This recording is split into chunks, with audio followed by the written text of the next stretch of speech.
the setup, the takedown, the weather, the whole thing. Is it even worth it? Hey y'all, welcome back to Lavender Book Company. I'm Kat, and I'm a children's book author and illustrator. This is my book, The Adventure of Theodore James. This is my first book. I'm currently working on my second right now. I'm just very inspired by the classics, so that's where I come from when I'm making my children's books. And so here I just talk about everything children's books, growing my small business, like my publishing company, and all that kind of fun jazz. So if you like to talk about children's books, definitely subscribe. I'd love to have you around.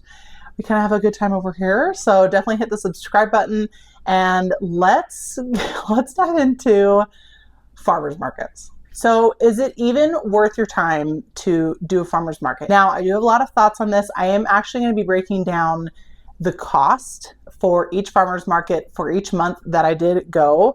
And then I'm also going to share how much I made from each visit as well. Make sure to stay tuned until the end because I'm going to share all those numbers with you guys. So that way you guys can determine if it's really worth it for you. Now, in no particular order, I kind of just want to talk about the pros and cons to all of it. So then that way you can kind of determine if it's good for you. Let's just go ahead and knock this one out. Okay. The weather. I think the weather is going to be the biggest thing. Now, this can be a pro or a con depending on the weather. For me, what I realized is, and I think this played a huge part in the traffic of the farmers markets as time went on, as the weather just got more hot and more unbearable, the traffic went down and down and down. And I just think people just didn't really want to be out at that time of day.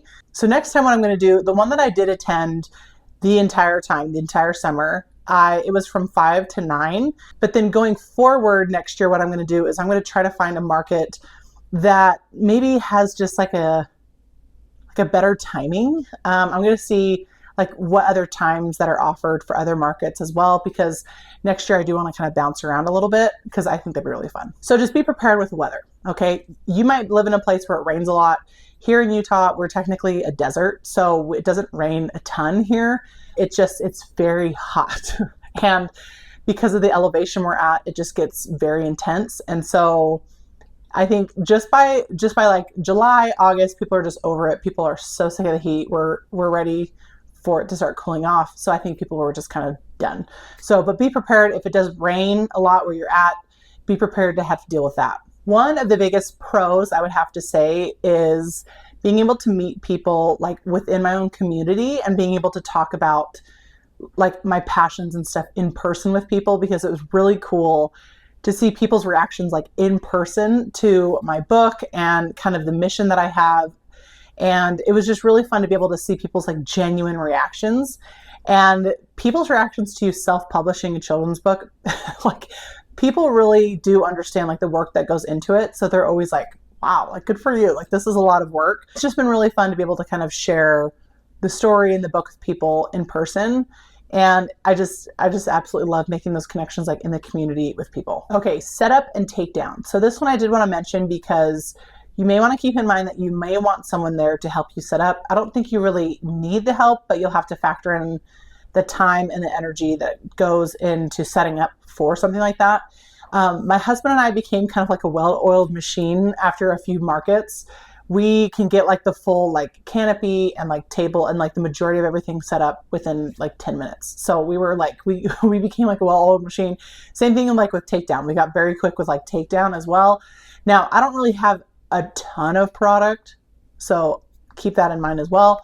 But also something that I did purchase halfway through the farmer's market season that I wish I would have had the entire time was some of those like canopy side shades. You just like clip it on the sides and then they block out the sun like from the walls portion instead of just the top. Because of where I'm at, there's not like tons of trees. And so what was happening was I was having to like chase the shade along my table because I wanted to have the books in the shade so they didn't get like warped or ruined. And so you have to keep in mind of what you're bringing. I really recommend just spending the money on getting some of those. That was the best. I think they were like 25 or 30 bucks, like for a pack of 2. 100% I would do it again. What also goes into your setup and takedown is your presentation. So I would really recommend don't skimp on the presentation. It doesn't need to take a ton of money to look very cohesive and together.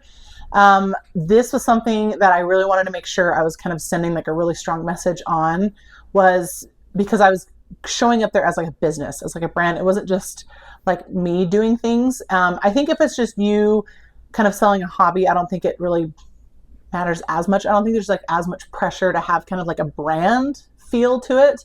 But this is why I did get like the tablecloths, and I did spend the money like on the sign. The sign I did get from Vistaprint. It was not that expensive for what I feel like I got. It was probably, I think it was like 50 or 60 bucks to get the sign. But I wanted to kind of get my overall brand across. Okay, one of the things you need to be prepared for is people. There's going to be a lot of people who are just not really wanting to buy your product at that moment. Whatever your product is, there's going to be some people who just absolutely adore it and just like can't wait to get their hands on it. I've had that experience where other people, it took some like chatting back and forth, and then I could see, they kind of understood the idea and bought onto it, and they saw the book and they loved the book. And so it was kind of a process. And then other people who just like could not care less.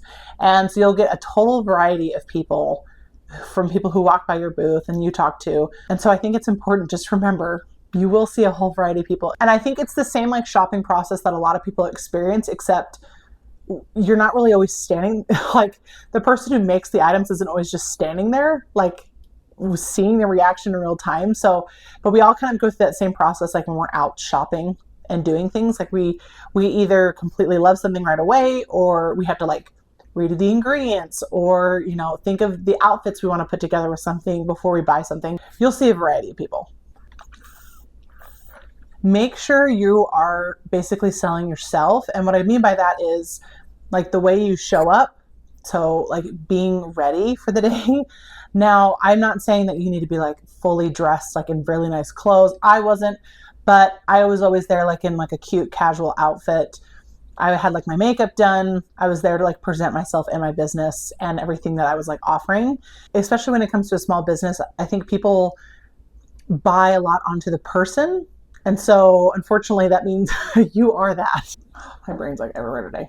It also means like engaging with people like as they walk by, and realizing that just because you make connections with people, it's not always going to lead to a sale, but that's not really the biggest goal in the end. The biggest goal is you want people to have a really positive outlook and positive view on your business and like what you represent. So that's why for me, I even ended up bringing dog treats to the farmers markets. After like a few in, I realized, oh my gosh, there's so many cute dogs here. Why am I not bringing like dog treats? So I started bringing dog treats, and that way I could even just talk and interact with people, because I wanted them to have a positive taste in their mouth when it came to me, my business, and things like that going forward. I would just be prepared to kind of become really people-y, and that comes from someone who is more so introverted at first.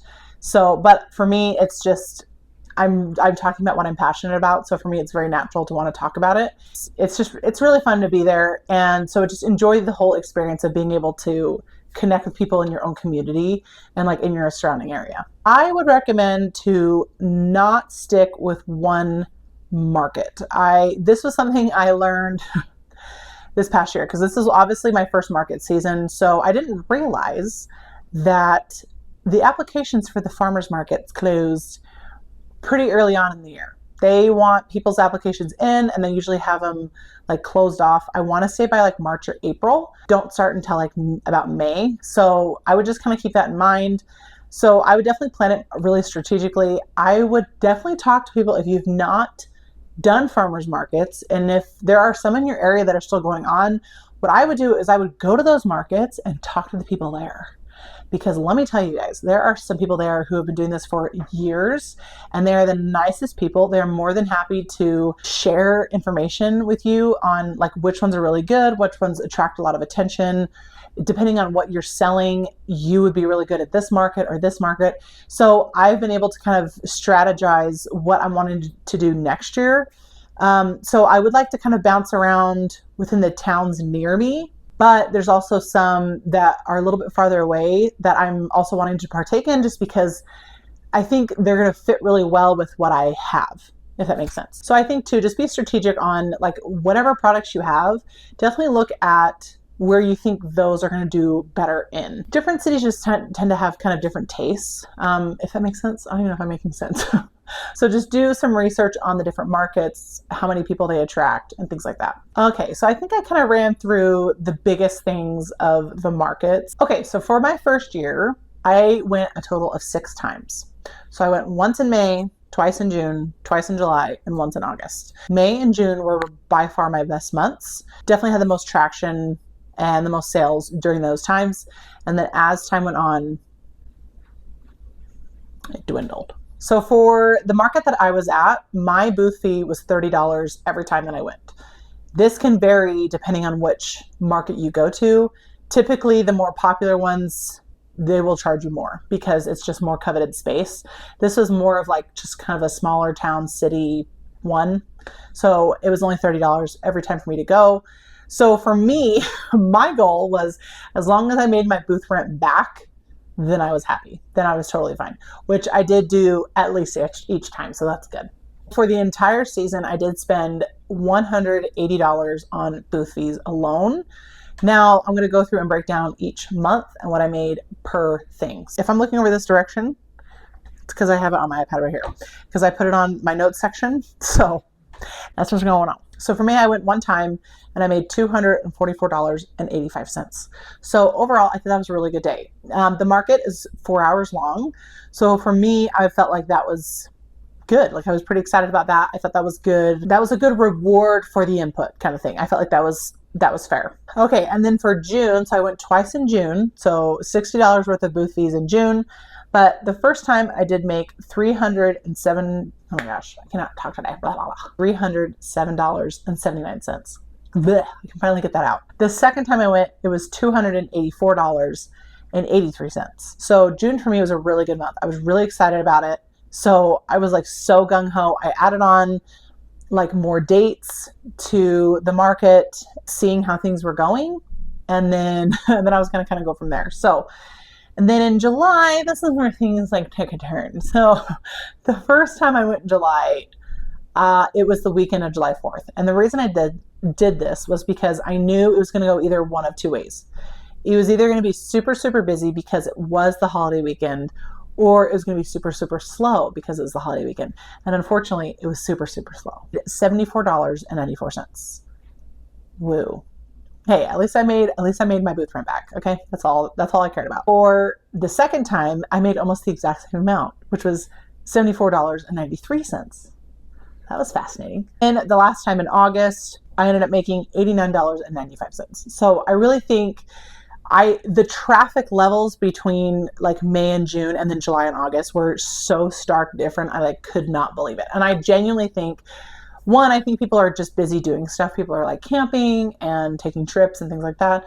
But two, I really do think the weather played a huge factor, because when we get into like the bulk of our summer, when it gets really, really, really hot, like it doesn't start cooling off here until like 8 o'clock. Like it just carries on all day long. But so people just don't want to be outside. And then there's like no trees in the area. So you're just like in the sun.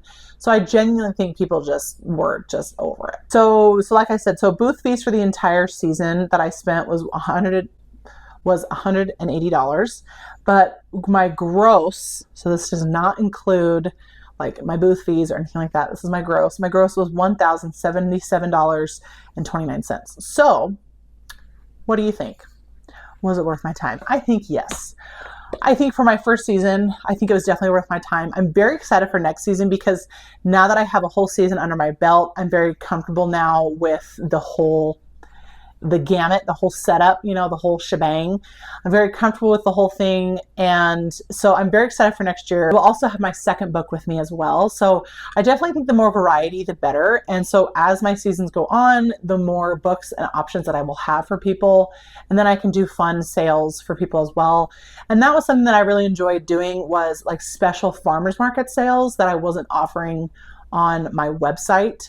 So that was just kind of a fun incentive, but it was also something fun for people when they wanted to come see me like in person. and there was like just something extra special going on. Definitely let me know down below what your experience has been with farmers markets, whether you have attended one or you've been in one, like you've sold your items. Let me know your experience down below.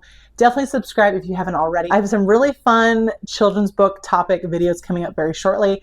I'm doing some extra research behind the scenes. Also, for the time being, I will be going to every other week with videos just because I'm really wanting to make sure I'm focusing on the quality. And so with everything going on, that's what I decided to do. I don't want to like compromise quality just to get quantity. So I'm going back to every other week for now. Hopefully I can go back to every week. But thank you so much for watching. Definitely give me a like. It really helps me out. And I will see you guys in the next one. Bye.